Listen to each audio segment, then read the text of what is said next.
Qu'est-ce que c'est encore que cette histoire? Vous nous présentez aujourd'hui un énième plan d'austérité. Ça ne vous a donc pas suffi que Macron plonge la France dans le chaos budgétaire. Ça ne vous a pas suffi de maintenir 11 millions de personnes dans la pauvreté. Ça ne vous a pas suffi d'avoir fermé plus de 25 000 lits d'hôpitaux au point que des gens meurent aujourd'hui sur les brancards aux urgences. Ça ne vous a pas suffi une mobilisation des agriculteurs pour comprendre qu'il vous en faut une seconde.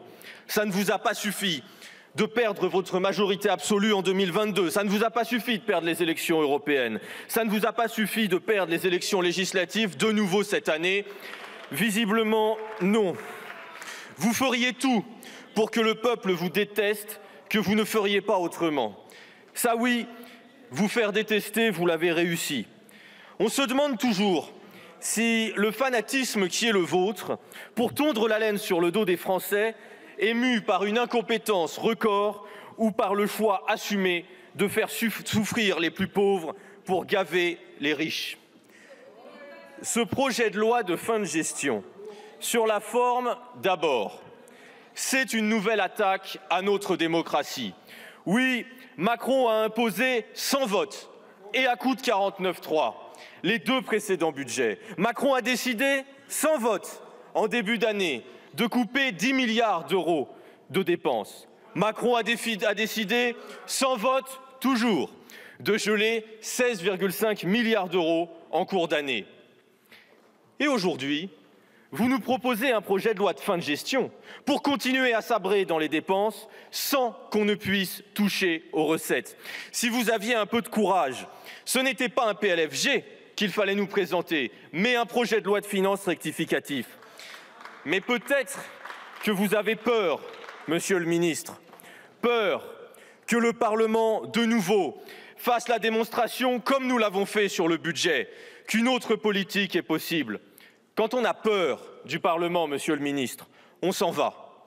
Alors, pourquoi ne pas toucher aux recettes?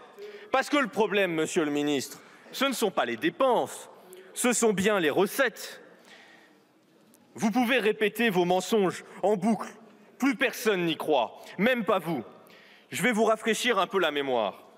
Par rapport à la loi de finances pour 2024, cette dégradation résulte principalement d'une baisse des recettes fiscales. Qui a écrit ça?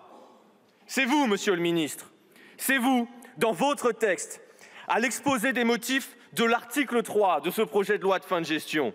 Vous savez, le texte qu'on étudie aujourd'hui, le même qui nous apprend que sur les déficits abyssal que vous avez creusé, 6,1%, que le déficit structurel est de 5,7%. Ça veut dire quoi, structurel? Vous êtes ministre du budget, vous êtes juste là pour nous faire des numéros de claquettes pour gagner du temps avant la chute de votre gouvernement.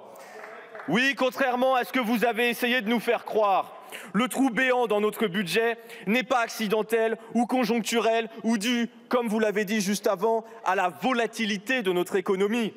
Il est structurel. Déficit structurel, ça veut dire la différence entre les recettes d'une part et les dépenses d'autre part. Ça veut dire non pas qu'on dépense trop, mais qu'on ne perçoit pas assez d'impôts.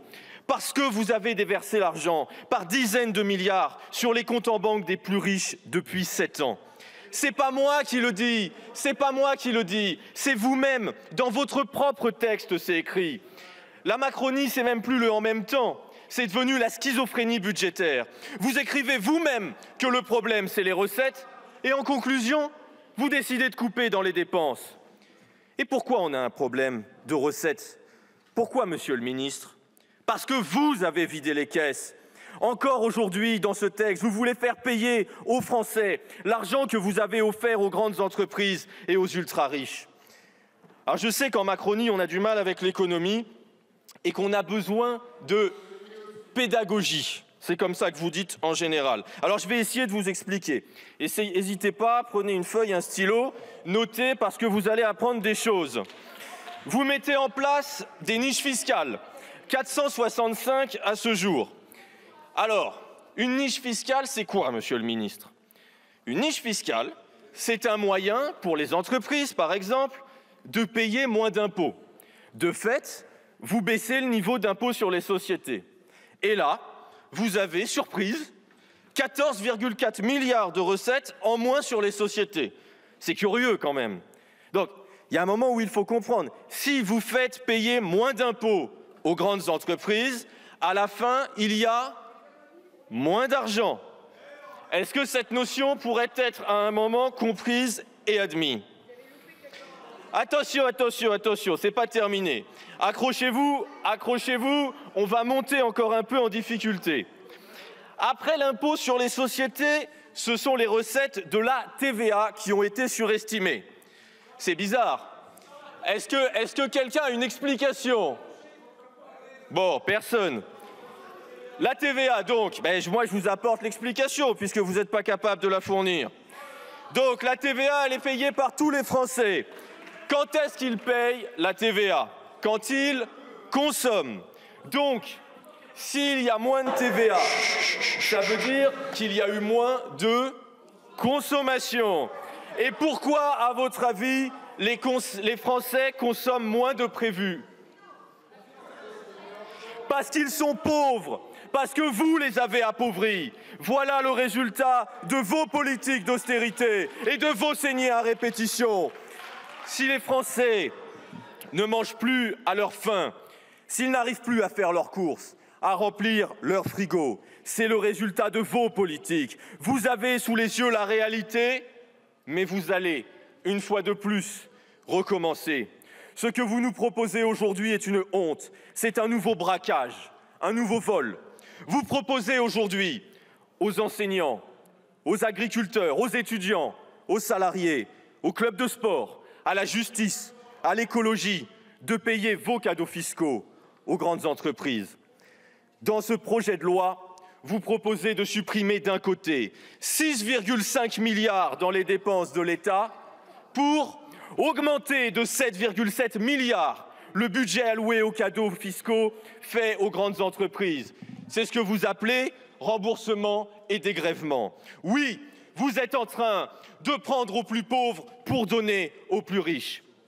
La réalité, c'est qu'un agriculteur sur deux, se suicide tous les 2 jours, que 1 sur 4 vit pauvre. Et alors que vous continuez à tuer l'agriculture française avec le Mercosur, vous décidez de supprimer ici, aujourd'hui, 147 millions d'euros sur le budget de l'agriculture. Vous avez inventé un nouveau circuit court, prendre directement l'argent dans les poches des agriculteurs pour le mettre dans les poches des multinationales. Mais ce n'est pas tout. 60 000 entreprises ont mis la clé sous la porte depuis le début de l'année. Les plans sociaux se multiplient partout. Les multinationales que vous avez gavées d'argent public délocalisent et plutôt que d'investir dans l'industrie française, vous faites encore des cadeaux aux actionnaires. Auchan, Sanofi, Michelin, cela ne vous a pas suffi.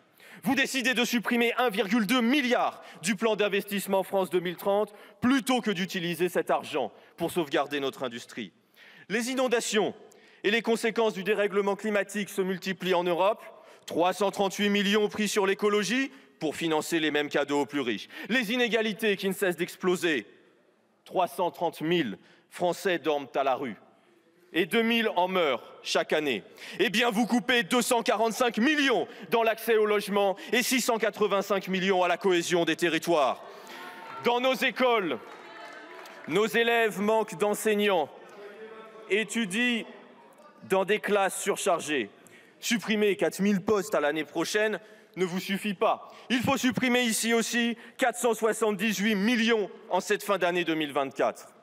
Dans nos universités, les étudiants font la queue aux files alimentaires, sont assis par terre sur les marches de leurs amphis. 317 millions d'euros de moins pour les universités, près de 6 millions de chômeurs et les plans de licenciement qui se multiplient, moins 285 millions sur le travail et l'emploi. Les Jeux Olympiques ont été une réussite. Des centaines de milliers de jeunes Français veulent rejoindre les clubs de sport. Oui, une réussite, mais partout aujourd'hui, il manque de places, d'infrastructures, d'éducateurs. Et avec ce projet de loi, vous supprimez de nouveau 28 millions d'euros pour le sport et la jeunesse, etc., etc. Ce gouvernement n'est pas le gouvernement du peuple, Il est le gouvernement des banquiers et des ultra-riches. Il préfère engraisser toujours plus les actionnaires et les multinationales que de défendre les Français. Et pourtant, le président Coquerel vous l'a rappelé, de l'argent, il y en a. Il y en a même énormément. Je vous rappelle quelques chiffres. 70 milliards de cadeaux fiscaux par an. 90 milliards par an d'exonération de cotisations sociales, 200 milliards de cadeaux aux grandes entreprises. Et tout ça pour distribuer 107 milliards de dividendes par an, en grande partie récupérés par 500 familles qui possèdent 1228 milliards de patrimoine. Oui, à partir de là, un autre budget est possible. Et nous vous en avons fait la démonstration avec le nouveau Front populaire. Nous vous avions trouvé 75 milliards d'euros, uniquement sur les plus riches. Et qu'avez-vous fait? Vous les avez rejetés avec l'aide de vos larbins du Rassemblement national, toujours là pour venir au secours de la Macronie en lambeaux. Oui, vous préférez la protection des privilégiés aux intérêts du peuple et vous en paierez les conséquences. Mais j'alerte. Bruno Le Maire devra bientôt se présenter devant une commission d'enquête pour avoir vidé les caisses de l'État et menti sur nos comptes publics. Mais monsieur le ministre, vous le rejoindrez bientôt au banc de ceux qui ont sabordé nos finances, parce que vos politiques usent les mêmes méthodes et qu'elles auront donc les mêmes effets. Oui, votre politique ne créerait que deux choses. Un nouveau pas dans l'explosion de la pauvreté et un déficit abyssal. Mais heureusement pour vous, les Français, votre gouvernement illégitime ne passera pas l'hiver. Oui, vous nous imposerez sinon vous nous imposerez, et nous le savons, une nouvelle saignée dans quelques semaines ou dans quelques mois. En effet, vous annoncez pour l'année prochaine une croissance de 1,1%. Alors même que tous les organismes vous disent, comme ils l'avaient déjà fait dès septembre 2023, qu'avec 60 milliards d'efforts budgétaires, c'est joliment dit, auxquels il faut ajouter les 6,5 milliards de ce projet de loi, vous n'atteindrez jamais cet objectif. C'est même l'OFCE, une bande de gauchistes bien connue, qui annonce que vos plans d'austérité pourraient diviser par 2 la croissance. Alors, monsieur le ministre, reprenons, si vous le voulez bien, un peu de pédagogie. Moins de croissance, ça entraîne moins de richesse. Moins de richesse entraîne moins d'impôts. Moins d'impôts entraîne moins de recettes. Et donc, revoilà le déficit qui se creuse. Monsieur le ministre, vous le savez, vous ne pouvez l'ignorer. Vous mettez la France en danger. Il est temps que l'Assemblée nationale arrête net cette folie où, dans un dernier naufrage, vous vous apprêtez une fois de plus à voler les Français pour remplir encore les poches des actionnaires. Chers collègues, je vous l'ai dit, arrêtons-les tout de suite. Ne les laissons pas faire 1 mètre de plus. Rejetons ce nouveau plan d'austérité. Et si jamais la mauvaise idée leur venait de vouloir faire revenir ce texte avec un 49.3, alors dégageons-les.